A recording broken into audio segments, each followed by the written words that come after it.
spending the entire day with your family and decide to go to bed early, not realizing that you're not going to wake up. This is a story of Dominic Ramsey.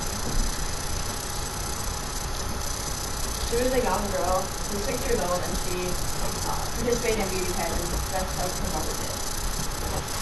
According to TrueTV.com, both of her parents put her to bed at 9:30 that night.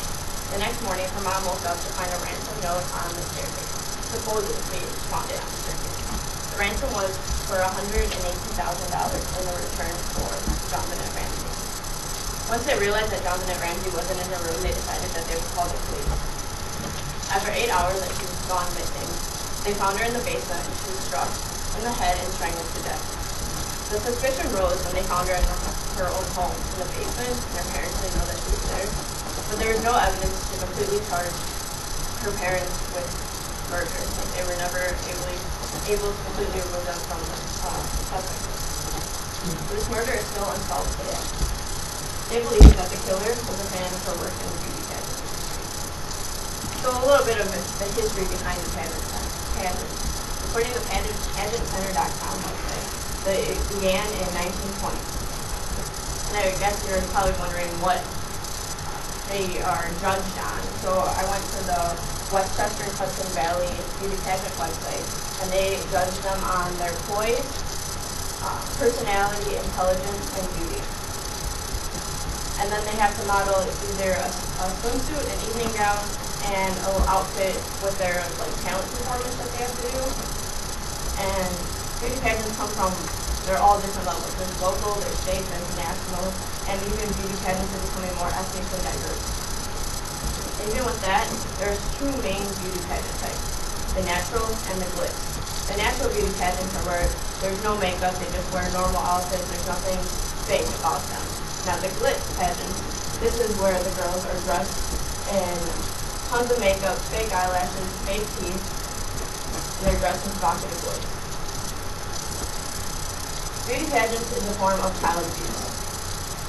And according to the U.S. Department of Health and Human Services, child abuse is an act or failure to act that produces an imminent risk and serious harm, sexual abuse, and most importantly, exploitation of children.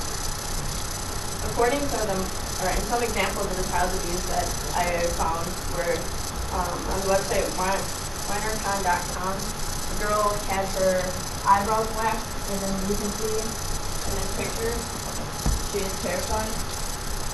She's had her, in an earlier waxing treatment, she's had her skin removed off her eyebrows, so she is now terrified when she was 3 years old. Another one is, according to the DailyMail.com website, a 3-year-old was dressed as a prostitute and a pretty woman. And another 3-year-old is dressed as superhero Dolly Parton with a padded breast and butt, as you can see in this picture. And she was 3 years old.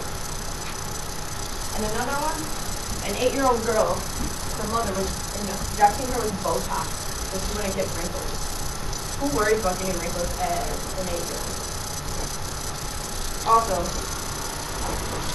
according to the DailyMail.com website, it's the shop window for sex offenders. There is a website that published the cup, waist, and hip size of these girls with their full names and their hometown history. So if any person wanted to check out the website, they can have their indications of which girl they would like. So instead of exploiting our children, we should be appreciating for them and who they are. So we need to get rid of these glitz pageants.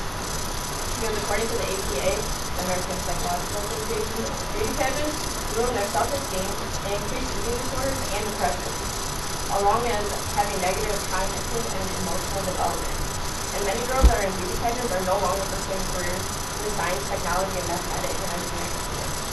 So we need to get rid of them so our children can lead happier lives. So let's make our children happy and teach them that they don't need to change on who they are, because they're fine just the way they are. So in the end, I will hand out one of these cards and go to the www.parenttv.org, fill out the little information, click send, and help me stop the exploitation of children.